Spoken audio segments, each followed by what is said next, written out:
मान लो एक लंबी चेन जमीन पर पड़ी है और आप इस चेन को कांस्टेंट स्पीड v से ऊपर खींच रहे हो।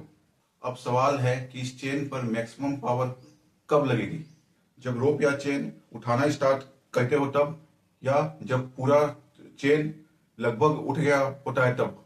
तो पहली नजर में ये लगता है कि पावर कांस्टेंट है क्योंकि v कांस्टेंट है, पर ऐसा है नहीं। चलो इस सवाल का पूरा फिजिक्स समझते हैं। तो इस चेन का मास डेंसिटी है lambda. Lambda is linear mass density, और आप v से इस चेन को खींच रहे हो और किसी इंस्टेंट t पर ये x लेंथ का चेन उठ गया ऊपर, और इस पूरे चेन का लेंथ L है। लेंथ ऑफ चेन जो है वो L है। तो अब मैक्सिमम पावर कितनी होगी? P max is equal to what? तो जब x लेंथ का चेन उठा हुआ है तो आप जो इस चेन पर फोर्स लगा रहे हो वो क्या इस लेंथ का वेट है? अगर आपका आंसर इस लेंथ का वेट है तो ये रॉन्ग आंसर है। किसी भी इंस्टेंट t पर आप जो फोर्स इस चेन पर लगा रहे हो उस फोर्स के दो कंपोनेंट हैं। तो फोर्स के दो कंपोनेंट हैं, एक फोर्स है F1 और एक फोर्स है F2। ये F1 जो आप फोर्स लगा रहे हो वो इस चेन के वेट को बैलेंस कर रहा है, और ये F2 जो फोर्स लगा रहे हो वो हर इंस्टेंट t पर कुछ नया मास यहां से उठ के इस पार्ट में आ रहा है। तो उस मास को यहां से यहां लाने के लिए, उस मास को स्पीड 0 से v देने के लिए जो फोर्स लग रहा है वो फोर्स है F2। तो एक वर्क डन होगा F1 के द्वारा और एक वर्क डन होगा F2 के द्वारा। तो एक पावर होगी F1 के द्वारा और एक पावर होगी F2 के द्वारा, और किसी भी टाइम जो नेट पावर आप इस रोप पे लगा रहे हो वो होगी P1 प्लस P2। तो हमारा एम है P1 प्लस P2 कब किस इंस्टेंट पर मैक्सिमम होगा, उसके लिए हम पहले F1 और F2 को फाइंड करेंगे। तो पहले फोर्स F1 फोर्स क्या है कि जिस फोर्स से आप इस वेट को बैलेंस कर रहे हो, तो ये फोर्स, तो जब लेंथ x हवा में था तब आपने कितना फोर्स इस चेन पे लगाया, तो वो फोर्स होगी इस पार्ट की वेट, और इस पार्ट की वेट कितना होगी? लैम्डा एक्स जी।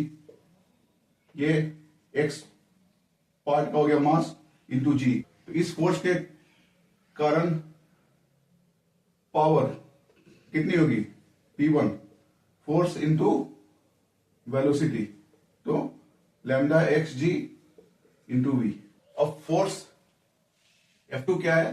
तो F2 वो फोर्स है जो इस dm मास जो पहले रेस्ट में था उसको v में चेंज किया, उसकी स्पीड को v में चेंज किया। तो जब स्पीड में चेंज हुई तो इसके मोमेंटम में चेंज हुई।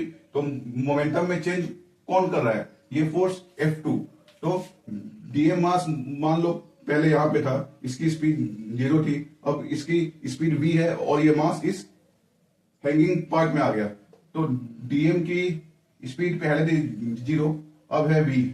तो dm की मोमेंटम चेंज जो है वो कितनी हुई? dm into v।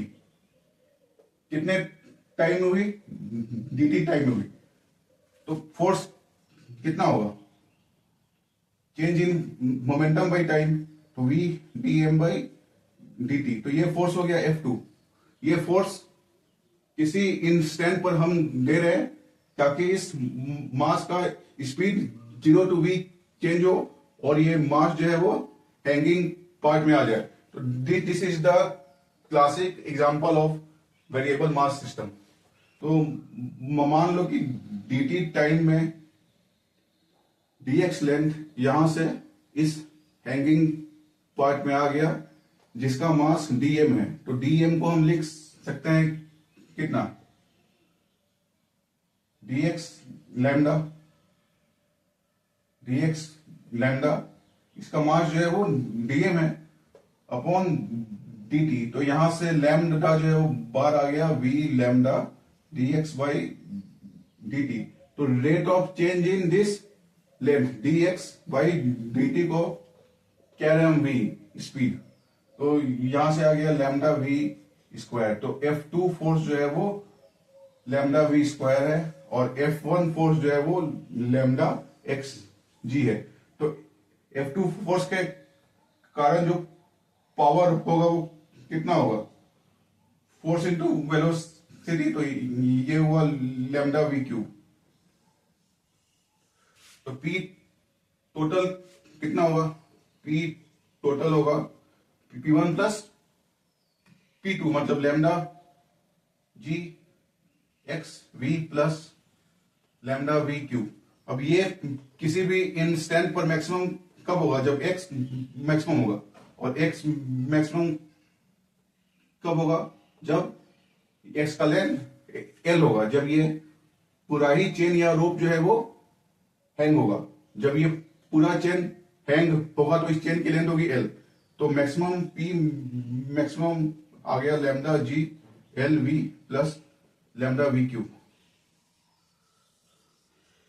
तो अब मैं अगर आपसे पूछूं कि एवरेज पावर कितनी होगी, किसी भी इंस्टेंट पर मैक्सिमम पावर इतनी है, एवरेज होगी P average half lambda g l v plus lambda v cube. इसका डेरिवेशन हमने लास्ट वीडियो में देखा था। तो रोप या चेन लिफ्टिंग प्रॉब्लम में पावर कांस्टेंट नहीं होती, तो पहली बात।